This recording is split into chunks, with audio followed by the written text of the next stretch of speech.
কি খবর তোমাদের? এটা একটা আনবক্সিং ভিডিও। আমার জীবনের প্রথম TWS, যেটা হচ্ছে Xpods, ওয়েভফানের Xpods 3T। শুনছি এটা ভালো, তাই এটা কিনলাম। বসুন্ধরা সিটি থেকে আমার এক ছোট ভাই কিনে এনে দিয়েছেন। তো হ্যাঁ, ডেফিনেটলি আমি এটা খুলি নাই, কারণ সে খুলে দেখে একটু বাজায় টাজায় দেখছে, সো এই কারণে এই জায়গাটা একটু ছিঁড়ে গেছে। তো ব্যাপার না, তো আমি এখন এটা দেখবো খুলে কি অবস্থা ভিতরে। তো আমি যতদূর জানি এটা ভালো। আমার যে বাজেট রেঞ্জ, এটা বসুন্ধরা সিটি থেকে যে কিনছে, এটার দাম পড়ছে হচ্ছে গিয়া 2600 টাকা। আমি শুনলাম যে এই টাকা বা এই রেঞ্জের মধ্যে এটাই সব থেকে ভালো, তাই এটা নিলাম। কারণ এয়ারপোর্ট কেনার মতো, কিডনি টিডনি বিক্রি করার মতো অবস্থা আমার নাই, সো এই কারণে এই এয়ারবাডটা নিলাম।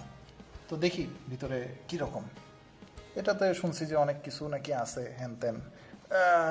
নয়েজ ক্যান্সেলার অবশ্য নাই মনে হয়। অ্যাক্টিভ নয়েজ ক্যান্সেলার যেটা খাইছে রে, এটাতে অনেক টাইট।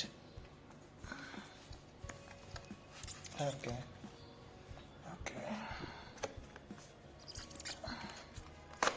ওকে, খুলছে। ওকে, এটা উল্টা। ওয়েফান। ওকে, ওয়েফান। ওকে, এখন হচ্ছে দেখবো আমরা এটার ভিতরে কেমনে খোলে।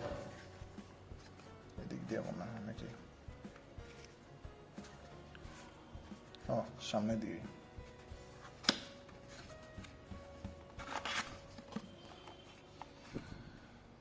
ওয়াও, আমি এটা কি কালারের? এটা কালো, কালো না অ্যাশ।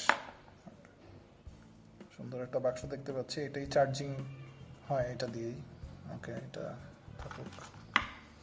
আর কি আছে? Booklet, user manual, user guide, যেটা জীবনে আমরা কেউ পড়ি না। হাউ টু চার্জ, হ্যান ত্যান অনেক কিছু আছে লেখা। কষ্ট করে এটা দেয়, আমাদের মনে হয় পড়া উচিত একটু। অ্যাক্টিভ ভয়েস কন্ট্রোল, ওকে, রিজেক্ট কল, হ্যান ত্যান অনেক কিছু আছে দেখতেছি। ভলিউম, ওকে। অ্যাক্টিভ নয়েজ ক্যান্সেলার নাই।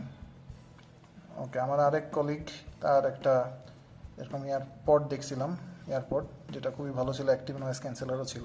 নাম ভুলে গেছি, এটা বেশ ভালো কোয়ালিটির, এটা 4500 টাকার মতো দাম ছিল এটার। এনিওয়েজ, এটা কি জিনিস এটা একটু খুলে দেখি।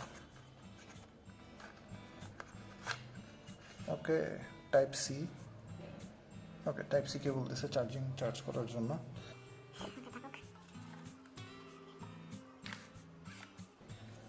স্টাইল করে সাজায় রাখি, সবাই তো অনেক সুন্দর সুন্দর স্টাইল করে।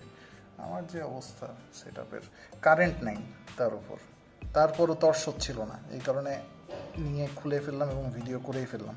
কতটা সৎ আমি, অনেস্ট, যে আমি কোনো দুই নাম্বারই করিনি, আগেই বলে দিলাম যে এটা আরেকজন খুলছে আমার জন্য, আর ফার্স্ট টাইম আনবক্সিং। এনিওয়েজ, ওকে, সুন্দর। This is the thing.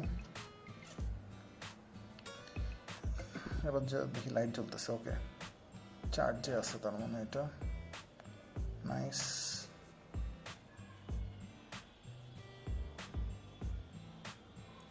কয়বার চার্জ করা যায় আমি ঠিক জানি না, দেখতে হবে।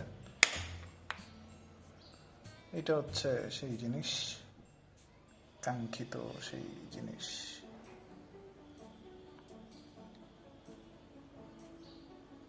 থ্রিটার মধ্যে আমি অন্যান্য রিভিউ দেখে যেটা শুনলাম, যে ওইটার মধ্যে কানেক্টিভিটিতে প্রবলেম ছিল, কানেক্ট করার পর নাকি সমস্যা হইতো। তো এইটাতে সেই সমস্যাগুলো নাই, তারা নাকি এটাতে সেই সমস্যা থেকে বের হয়ে আসছে। তো যাই হোক, আমি দেখি এটা। এটা খুলে গেছে।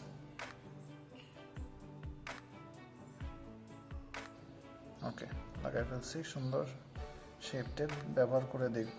আমি যতদূর জানি এটার মধ্যে কিছুটা ল্যাটেন্সি আছে। ল্যাটেন্সি থাকার কারণে গেমিংয়ের জন্য এটা ভালো না, কারণ গেম খেলার সময় শব্দ টব্দ শোনা লাগে, সো সেটার জন্য এটা ভালো না।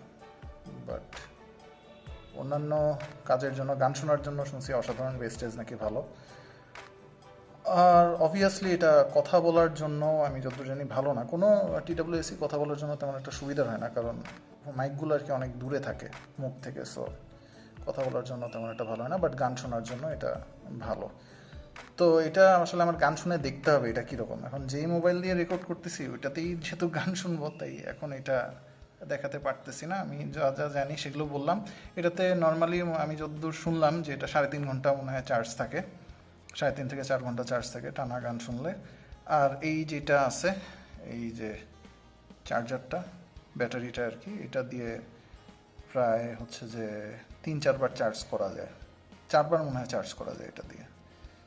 সো টোটাল হচ্ছে গিয়ে ওরকম মানে প্রায় 20-25 ঘন্টা খুব সম্ভবত এটাতে শোনা যায় একবার এটাকে ফুল চার্জ দিয়ে নিলে। তো দেখা যাক কীরকম। আমি পারলে পরে এটার পারফরমেন্স নিয়ে একটা রিভিউ ভিডিও দিব।